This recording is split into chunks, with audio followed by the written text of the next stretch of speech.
speakers. We have Mr. Yonah Welker. He is, I think I heard him yesterday, our Tech Explorer Public Evaluator, and a board member. And I would really like to listen to his presentation of future of algorithms, as well as the recommendations on our 3 questions. So, Jonas, the floor is yours. Thank you so much. Good morning. And it seems like my role is to conclude this session. I would love to thank all of my colleagues, and specifically the colleague from Saudi Arabia. Last year, I had the opportunity to cooperate with the SDAIA, Saudi Data and AI Authority, and we created the Global AI Summit, connecting all of the global stakeholders. And it's important to mention that one of the topics behind it was a human capacity, neurodiversity, cognitive disability, which inspired our idea of AI museum and the cycle of life. So today I present both European nations and the Middle East, where I'm currently located. I work on both policies in technologies.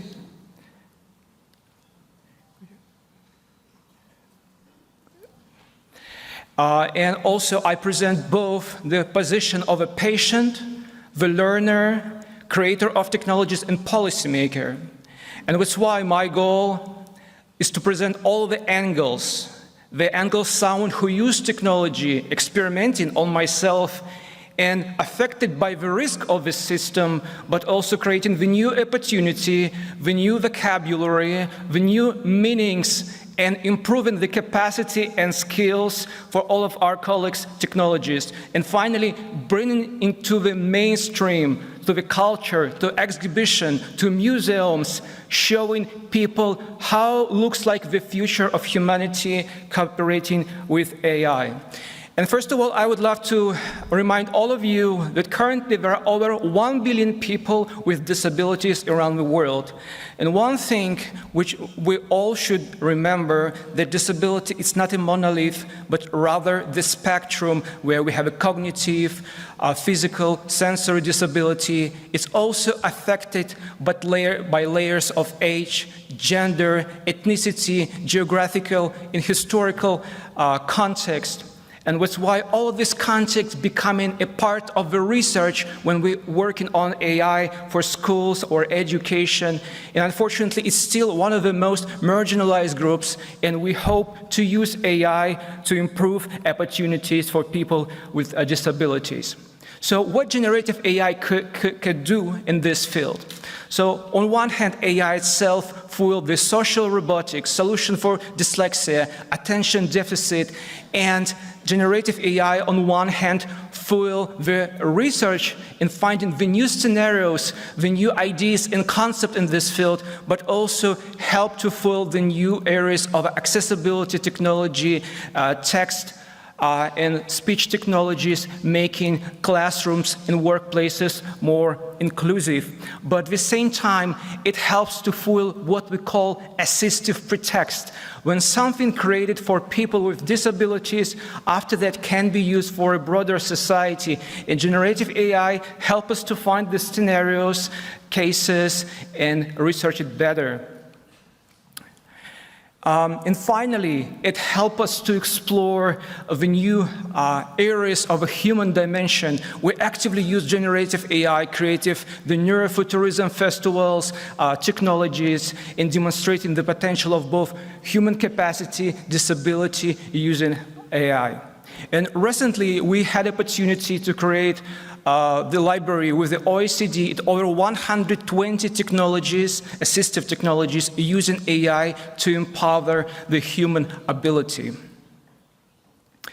Unfortunately, even though AI in generative AI brings so much potential to change the lives of everyone, there are risks, because every disability is unique, both in terms of the spectrum, physical and sensory impairments, but also other criteria, including the gender, the underlying conditions called comorbidities. And that's why very frequently Algorithms can be biased and discriminate such individuals because they have a different gesture, gesticulation, they can use assistive technology, and as a result, sometimes they're not properly identified by speech or facial recognition in other systems. So what the unique risk of generative AI here? There are many of them. So first of all, the generative AI foil the bias in existing ecosystems.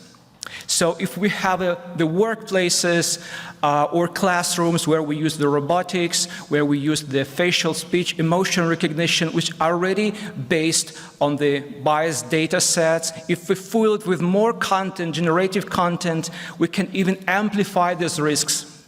The second is a cognitive silos.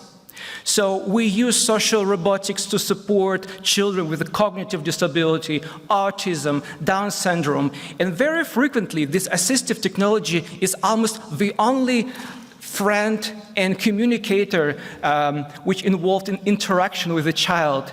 So in this way, we can create echo chambers, isolated rooms, which may limit the potential of development of this child, and that's what was mentioned in the beginning when we discussed the cognitive consequences. And as a result, it connected to other issues, including the disinformation, manipulation, ingenuine content, where you're not able to understand what is true and what is not, and that's why we need to update and improve the capacities here. And finally, along with the privacy breaches, which are becoming more and more prevalent, then unfortunately some governmental authorities used the data from social media without any data consent of people with disabilities to foil some automated platforms. We also see the cases then generative AI used for abuse, for harassment, for social attacks, and much more. I believe that the reason behind it is social reason first. It's not technological, it's not the hammer, it's not the system issue, but rather social issue. And that's why, in most cases, the reasons behind why generative AI present these challenges is rather both social and technological. So first of all, generative AI is one of the first examples which actually very close to imitate human behavior, and we have a very difficult choice to understand how to properly identify human involvement in decision making. At the same time, in order to foil large language models, we need a lot of data, both labeled, raw, and scenario-based, which led to the bias because existing public data sets, for instance, related to natural language processing, frequently includes the bias and negative sentiment related to keywords in disability field. And also the models. In order to foil the generative AI, we use the combination of supervised, unsupervised, reinforcement learning, and every model brings some kind of a bias, but also make it very complex and difficult to actually explain the outcomes of this system. So what we can do in order to actually go further? So recently we created the series of publications. We work on the task force addressing both in Europe and the Middle East how we could use AI in generative AI in specific, in responsible way. And one of the key steps is not just to talk about the risks and categories, though it's very important talking about inaccessible, high, low, and minimum risks, but also about specific cases, about specific groups and how they're affected by this system, and also what if this system are used in combination, because assistive technology can include the wearables, apps, applications, platforms at the same time, and they can synergize and amplify these risks. Finally, we should make the data accessible for the research and building this solution, and also making the models more acceptable, making the rules and ethics accessible for every technologist. So we actually can talk about the problem of the silos, the scenarios of the misuse, and many other things.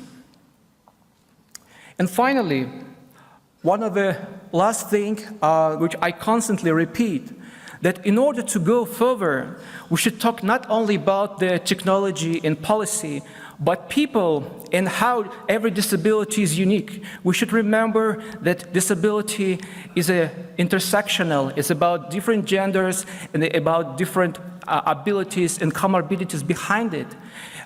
It's also about modular ecosystem when many technologies are involved at the same time in data collection and analysis. It's about multi-stakeholder ecosystem, and it's about constantly evolving skills, capacity, infrastructure, because today the infrastructure behind AI is not about only data, but about human, social, bioethics, infrastructure, and that's why we're constantly working with the European Commission and other authorities, creating open programs, festivals, summits, in order to bring to everyone and change the state of global literacy in this field. Thank you so much.